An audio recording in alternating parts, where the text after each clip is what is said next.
Every empire believes its wealth will last forever. History keeps proving that belief wrong. Imagine a nation sitting on one of the largest gold reserves on Earth, vaults filled with solid metal, trains loaded with bullion. A currency trusted around the world. Then imagine all of it vanishing in the middle of war, revolution, and betrayal. No clear records. No final accounting. Just rumors, missing shipments, and a financial collapse that changed history. This is not a myth. This happened to Russia. In 1917, as the Russian Empire collapsed, hundreds of tons of gold disappeared. By today's standards, it was worth billions of dollars. Some say it funded the Bolshevik Revolution. Others claim it was stolen by foreign powers. And some believe it is still buried somewhere in Siberia, lost forever. What we do know is this. When Russia's gold vanished, so did the financial backbone of an empire that once stretched across half the globe. And the consequences of that moment still echo today. At the beginning of the 20th century, Imperial Russia was not the weak, unstable state many imagine. On paper, it was one of the richest empires on Earth. By 1914, just before World War I erupted, Russia held more than 1,200 metric tons of gold in its reserves. That was the second largest stockpile in the world, behind only France. It was more than Germany, Britain, and the United States combined. At the time, gold was not just a symbol of wealth, it was the foundation of the global financial system. Most major currencies were backed by gold. That meant paper money had value because it could, at least in theory, be exchanged for real metal stored in government vaults. Russia's ruble was directly tied to this massive gold reserve. On international markets, that made the empire look stable and trustworthy. Foreign investors were willing to lend. Allies were willing to trade. The government could borrow money, fund its military, and import goods because the world believed Russia could pay its debts. For ordinary Russians, this system created an illusion of stability. Prices were relatively predictable. Savings had meaning. The currency was respected. But that stability rested on one fragile assumption, that the gold would always be there. Then came war. When World War I broke out in 1914, Russia mobilized on a massive scale. Millions of men were pulled from farms and factories and sent to the front. Supplying such a huge army was incredibly expensive. Weapons, ammunition, uniforms, railroads, food, medical supplies. All of it required enormous spending. Within just 2 years, Russia's military expenses had tripled. Much of the equipment had to be imported from allies like Britain and France. And those allies did not accept promises. They wanted payment in hard currency, gold. As a result, Russia's gold reserves began flowing out of the country. Shipments were sent west to pay for weapons and supplies. At the same time, the government started printing paper money far beyond what its remaining gold could support. At first, the problem was easy to ignore.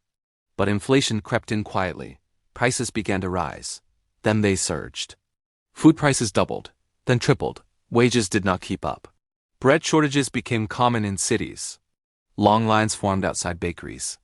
Workers grew angry. Peasants grew desperate. Soldiers at the front were poorly supplied and exhausted. By 1917, the cracks were impossible to hide. Strikes spread across Petrograd. Factories shut down. Soldiers mutinied rather than fire on protesters. In February, mass demonstrations forced Tsar Nicholas II to abdicate, ending more than 300 years of Romanov rule. The Russian Empire was gone almost overnight. A provisional government took power, promising reform and stability. But it inherited a nightmare. The war was still raging. The economy was collapsing, inflation was out of control. And the gold reserves, once the pride of the empire, were now a matter of survival. The new leaders faced a terrifying question. How do you protect the nation's remaining gold in a country spiraling into chaos? Their solution was simple and ultimately disastrous. Move it. Large portions of Russia's remaining gold were loaded onto trains and sent east, far from the front lines and the unrest of Petrograd. Siberia, vast and sparsely populated, seemed like a safe haven. Armed guards accompanied the shipments, but loyalties were already breaking down. Other shipments were sent abroad. Gold was transferred to London, Paris, and even Japan as collateral for emergency loans. The government hoped this would buy time. But time was something Russia no longer had. In October 1917, the Bolsheviks seized power in a second revolution. Led by Vladimir Lenin and Leon Trotsky, they overthrew the provisional government and promised peace, land, and bread. But they also inherited a fractured state and an emptying treasury. When the Bolsheviks took control, they discovered something alarming. A huge portion of the empire's gold was already gone. This is where the mystery deepens. Western intelligence reports from the time suggested that the Bolsheviks controlled only a fraction of the gold Russia had possessed just a few years earlier. Hundreds of tons were unaccounted for. No clear records. No complete inventories. Just rumors, fragments, and missing trains. The Bolsheviks understood one brutal truth immediately. Ideology alone could not keep them in power. Armies need weapons. Cities need food. Factories need fuel. All of that requires money, and in 1917, money meant gold. The gold they did control became the financial oxygen of the revolution. Bolshevik leaders sold bullion abroad, often at steep discounts, to buy supplies and weapons. Under the Treaty of Brest-Litovsk in 1918, they even transferred gold to Germany in exchange for peace. But even as they spent gold to survive, the question remained: where was the rest? Part of the answer lies in the Russian Civil War that followed. Between 1918 and 1921, Russia descended into brutal internal conflict. The Bolsheviks, known as the Red Army, fought a loose coalition of anti-Bolshevik forces called the White Armies. These groups were supported, directly or indirectly, by foreign powers who feared the spread of communism. One of the most important figures in this struggle was Admiral Alexander Kolchak. Operating in Siberia, Kolchak became the leader of a major White Army faction. And crucially, he controlled a massive portion of the remaining gold. At one point, Kolchak's forces held more than 500 metric tons of gold, stored in the city of Kazan. This made him one of the richest warlords on earth. That gold was supposed to fund the fight against the Bolsheviks. Instead, it became a curse. Kolchak's regime was plagued by corruption. Officials stole gold.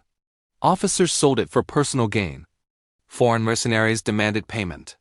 Some shipments were sent abroad to pay for weapons. Others simply vanished. As Kolchak retreated eastward, trains loaded with bullion crossed thousands of miles of frozen wilderness. Guards deserted. Records disappeared. Crates went missing. By the time Bolshevik forces captured Kolchak in 1920, much of the gold he once controlled was gone. And that disappearance gave birth to legends. Stories spread of entire trains sinking into Siberian lakes. One tale claimed that crates of gold were dumped into the icy depths of Lake Baikal to keep them from falling into Bolshevik hands. Others said shipments were smuggled to Japanese ports in exchange for arms and protection. To this day, treasure hunters still search Siberia, convinced that parts of the Russian Empire's gold are buried or submerged, waiting to be found. But internal chaos was only part of the story. Foreign governments were deeply involved in Russia during the Civil War. British, French, Japanese, and American forces all intervened at different points, officially to protect supply lines and assist allies. Unofficially, rumors swirled that foreign powers seized Russian gold shipments as repayment for loans or simply as spoils of intervention. Accusations flew, but hard evidence was scarce. Records were incomplete. Governments denied wrongdoing. What is clear is that by the early 1920s, the vast gold mountain that once backed the Russian ruble had been reduced to a shadow of its former self. The consequences for ordinary Russians were devastating. Without gold to back the currency, the ruble collapsed completely. Inflation spiraled out of control. By 1921, it took thousands of rubles to buy a single loaf of bread. Money became almost worthless. People stopped using cash altogether. Barter replaced currency. Food, clothing, and labor became the real units of exchange. Cities emptied as people fled to the countryside in search of survival. The collapse of the gold reserves did not just destroy an economy, it destroyed trust in money, trust in institutions, trust in the idea that the system could protect ordinary people. And this is where the story becomes bigger than Russia. Because what happened in 1917 follows a pattern repeated throughout history. The Roman Empire debased its silver coins. Weimar Germany printed money until it was worthless. Russia lost its gold in revolution and war. Different methods. Same outcome. When money loses credibility, society fractures. Those with power and access protect themselves. Everyone else pays the price. As the Civil War dragged on, the myth of the missing gold grew larger. Spies whispered. Exiled nobles told stories. Peasants claimed to have seen crates buried under snow. Whether every story was true did not matter. What mattered was the reality behind them. In moments of chaos, wealth becomes fluid. It moves quietly from vaults to pockets, from nations to individuals, from the many to the few. By the mid-1920s, the Bolsheviks had regained control over what little gold remained. Estimates suggest that out of more than 1,200 metric tons before the war, fewer than 300 were under Soviet control. The rest had been spent, stolen, seized, or lost. The Russian Empire's wealth had not just disappeared. It had been redistributed under extreme pressure. And the people were left with the consequences. We will explore how this vanished gold shaped the Soviet state, how Western banks quietly profited, and why this century-old mystery matters more than ever in today's world of sanctions, frozen reserves, and financial warfare. Because the story of Russia's lost gold is not just history. It is a warning. By the early 1920s, the mystery of Russia's vanished gold was no longer just a historical footnote. It had become the foundation of a new world order inside Russia, and a quiet lesson for the rest of the world. The Bolsheviks had won the civil war, but they inherited a country that was economically shattered. Industry was ruined. Agriculture had collapsed. The currency was worthless. And the legendary gold reserves that once made Russia a financial giant were largely gone. Yet something important had changed. The new Soviet leadership had learned a lesson the Romanovs never fully understood. Control over money was not just economic power, it was political power. Whoever controlled currency controlled society itself.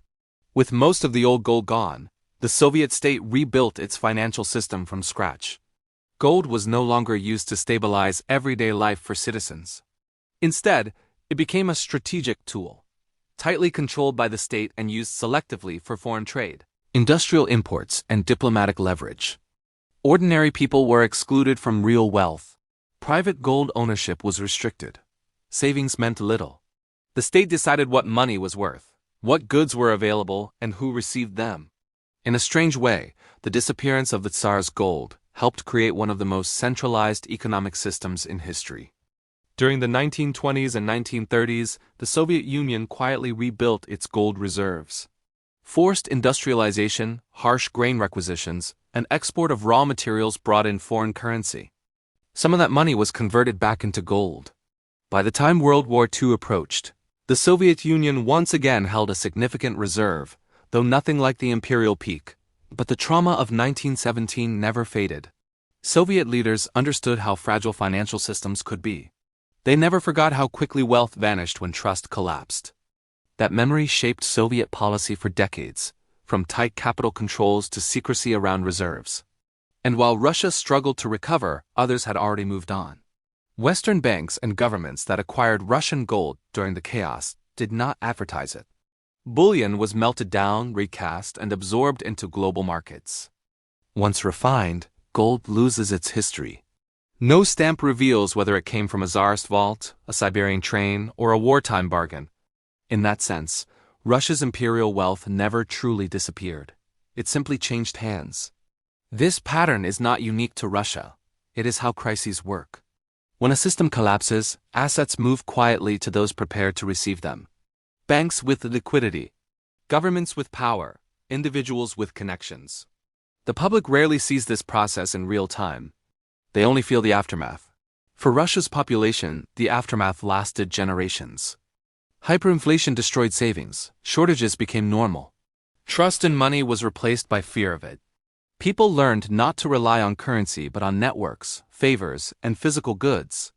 That psychological scar still influences Russian attitudes toward money today. Fast forward to the modern era, and the echoes of 1917 are impossible to ignore.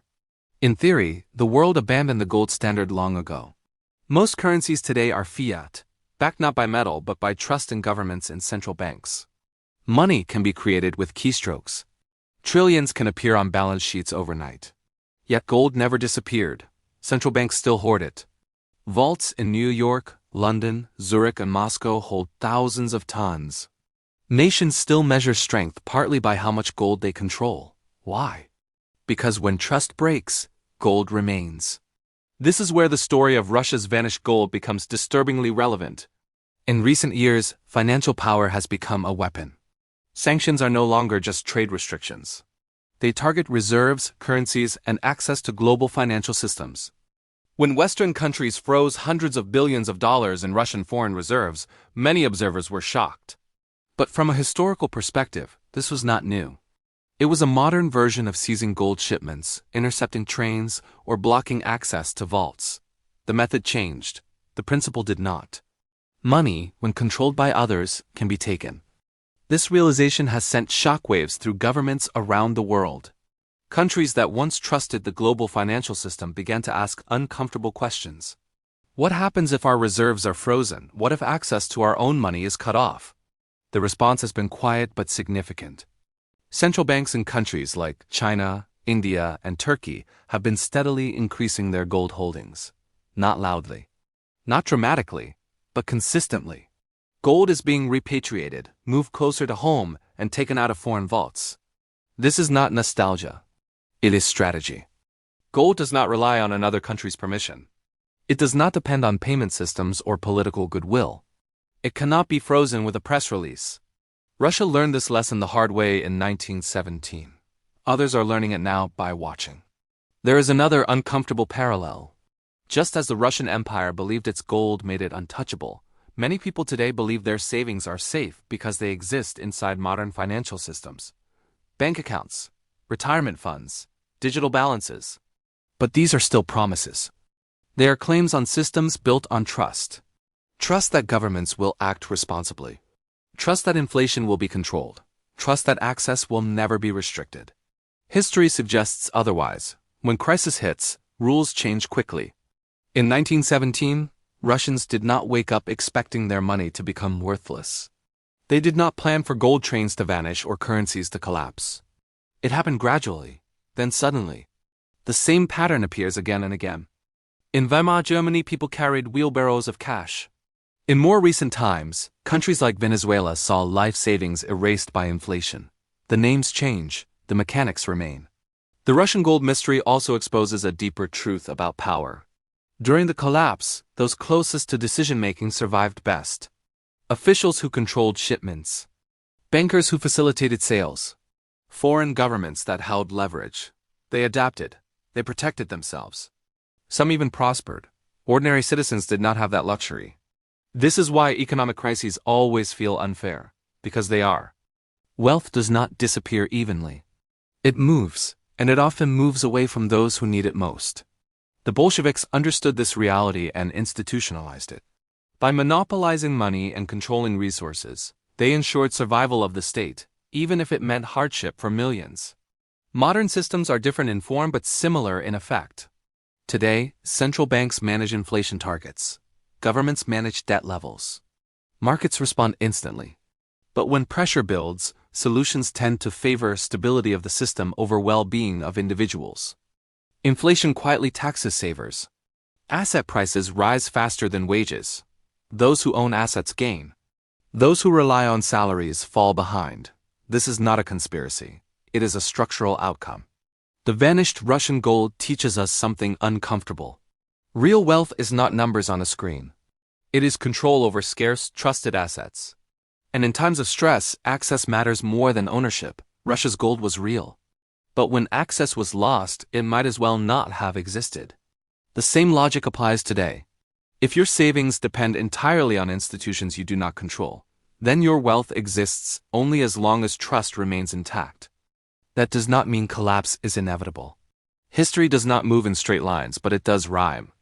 Empires rise believing their systems are permanent. They fall when pressure exposes hidden weaknesses. The Russian Empire believed gold made it stable. War revealed that gold could move, vanish, or be taken. The empire fell not just because of ideology, but because its financial foundation cracked. Modern nations are more complex, but not immune.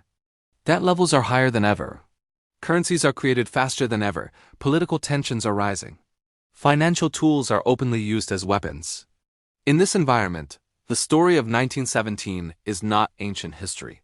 It is a case study. It reminds us that money is not neutral, it is power. It shapes who eats, who fights, who survives, and who disappears from history. So what should we take away from all this? First, understand the difference between money and wealth. Money is a claim, wealth is control. When systems are stable, the difference feels academic. When systems break, the difference becomes everything. Second, recognize that crises accelerate trends already in motion.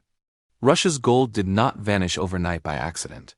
It vanished because war, debt, inflation, and political instability made it inevitable.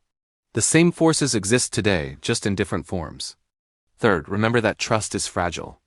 Once lost, it is almost impossible to restore quickly. Russia's financial trust took decades to rebuild, and even then, it was never the same. Finally, understand that history is not pessimistic, it is honest. The purpose of studying events like the vanished Russian gold is not fear, it is awareness. Empires fall when people assume stability is guaranteed. They survive longer when citizens understand risk. The gold of 1917 may never be fully accounted for. Some of it may still lie buried under snow or water. Most of it has likely been melted down and absorbed into the global system. But its lesson remains intact. Even the largest reserves can vanish. Even the strongest currencies can fail. And even the most powerful nations are only as stable as the trust holding them together. So the next time you hear about gold purchases, frozen reserves, or central banks printing trillions, remember this story. Remember that behind every number is a political decision. Behind every currency is a balance of power. And behind every financial system is the same question Russia faced in 1917. Who really controls the money when everything starts to fall apart? If this story changed the way you see history, money, or power, subscribe for more deep dives like this. Because the past is not dead. It is quietly shaping what comes next.